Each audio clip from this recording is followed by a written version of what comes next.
Hi guys, ito naman si Kindness guys at nagbabalik po. So syempre guys, dahil tuloy-tuloy po yung aking karaoke dito sa bahay habang wala po tayong ginagawa. So hindi po nakapagluto si Kindness ngayon dahil iba po ang magluluto ngayon ng aking asawa. So para ganahan naman siya guys na magluto sa kusina. So kantahan ko po siya, hahandugan ko po siya ng kanta guys. So actually is narinig niyo na po itong kantang to. Kaya lang madalas po is hindi po siya buo. Yan. So this time is buuin ko na yung kantang to para po sa inyo. So ngayon ay mag-Alamika Star po tayo. Ito po handog ko po tayo sa inyo ngayon guys. Ay kanta po ni Sharon Cuneta. Ayan. So siguro sa live po yata. Isa sa mga live na kanta ko na rin po ito noon sa YouTube. Ayan. Isa pa ako na nag-guest noon. Kung naalala niyo po. So this time is lahat po ay i-share ko na po ito ngayon. Buong kanta na po ang parinig ko po sa inyo ngayon. Ang sana'y wala ng wakas.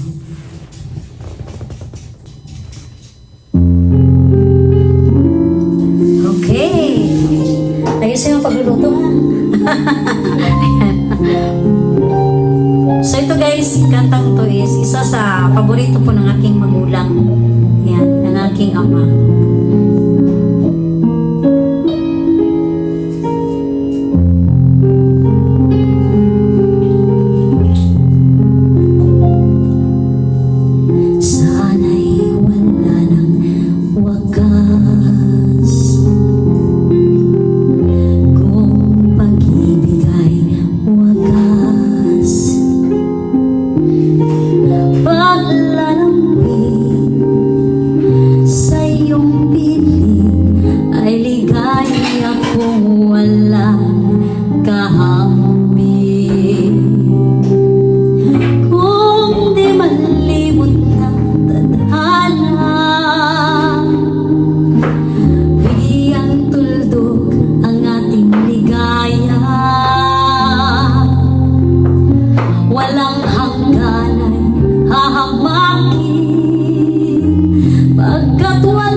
aking aawitin hanggang ang himig ko'y maging himig mo na rin.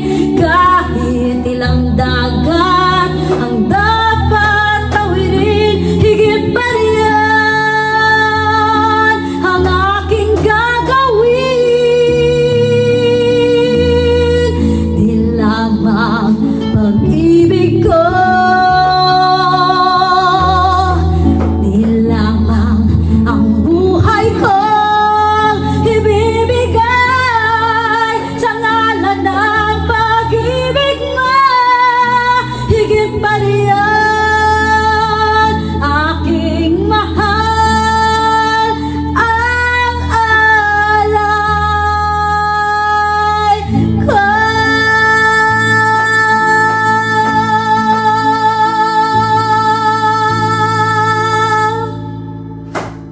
Alright. Aba, parang gidanahan guys, magtantad. Ayos ba? Okay na. Ginanahan magtantad guys. Walang malamig yun siguro ng ka-intention. So, ito naman guys, sunod ko na kantahin. Yes, Valentine. Ayan. So, siguro actually guys, last year is nakanta ko na po siya through a cappella. Yan, so hindi pa ako gumamit ng microphone, tapos wala po siyang music. Ayan, so dahil nga po may iniwasan din po tayo. So hanggang ngayon, itatry ko po ito guys na kantahin na may music. Tapos, gumamit tayo ng microphone. So, syempre guys, is itong kanta po kasi paborito po ito ng asawa ko. Ayan. So, para ganahan, magluto ba? So, siya po yung ano ngayon guys. So, ganito kami sa Japan. Palit-palitan po kami ng trabaho dito sa bahay. Kumbaga guys, tulong-tulong. Kapag yung sarili niyang luto, siya yung nagluluto. Pero mas lamang si Kindness kasi kapag ako po yung nagluluto, pag-uwi ko po sa bahay, nakaslice na po lahat ng lulutuin ko. So yan, lamang po ako guys dahil magluluto na lang ako. Pero sa kanya, pag sa kanya po lahat kung ano po yung lulutuin niya na ulam, siya lang po talaga lahat. Ayan, so isa po sa dahilan guys, bakit po? Dahil may trabaho po si Kindness, tapos may overtime po tayo, 2 oras everyday po yan. So nakatawin na po ko ng bahay, mga 7:45 PM na po ng gabi dito sa Japan. Yan, so pagdating sa bahay, busy pa. Yan po guys. Tapos, syempre, may YouTube pa tayo, di ba? So, magtakbo-takbo minsan yan si Kindness guys. Pati rin sa mga premiere, minsan napansin nyo, sa mga nagsubaybay po sa akin. Minsan late po si Kindness mapasok sa premiere ko. Kasi, nabon po ako ng mga guys, ng oras. Yan, parang nagalit ka na ba dyan? Yan. So, gusto na niyang pakinggan. Yan. So, ito yung isa sa mga nare-request ng asawa ko po, yung Valentine. So, gusto niya po daw yung lyrics nito. Tsaka yung melody. Yan, ng music. Yan po. So, please, pakinggan niyo po ulit ang aking handog na kanta ngayon.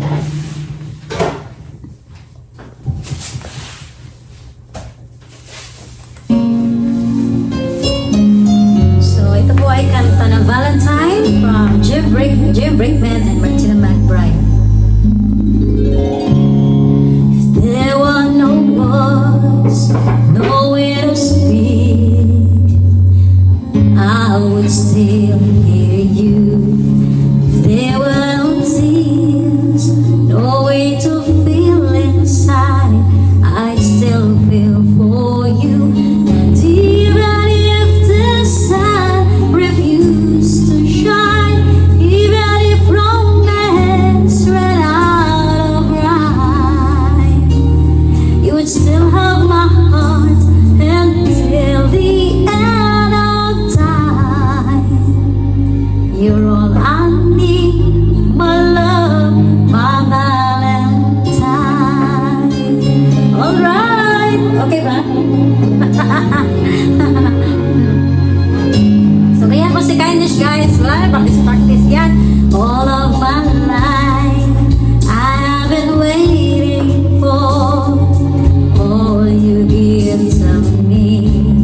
You've opened my eyes and shown me how to love unselfishly. I dream of this 1,000 times before. In my dreams I could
pilitan guys.